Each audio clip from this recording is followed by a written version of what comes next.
différence entre ces deux manières de faire le hip thrust? Effectivement, c'est une erreur qui revient souvent et il y en a beaucoup qui se plaignent d'avoir mal en bas du dos quand elles font leur hip thrust. Sur la première version, on voit qu'elle a la tête qui est tirée en arrière, elle force dessus, hein, ça se voit de toute façon parce qu'on voit que c'est bien contracté.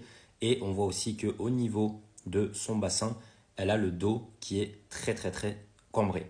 Et ça, le problème, c'est qu'elle va faire des rétroversions, des antéversions au niveau de son bassin. Et c'est ça qui va venir justement provoquer ces petites douleurs en bas du dos. Contrairement à cette version-là, où elle a le dos qui est beaucoup plus droit, le bassin qui est verrouillé et la tête qui est rentrée. À noter aussi son exécution. Sur la première version, elle a tendance à se servir du rebond en bas pour ensuite remonter et redescendre assez rapidement, tandis que sur la deuxième version, on voit qu'elle prend vraiment le temps de contrôler sa descente, de ne pas se servir justement de cet élan et de maintenir une petite seconde en position haute pour avoir une contraction maximale. Fais vraiment attention à la position de ton bassin quand tu fais le hip thrust.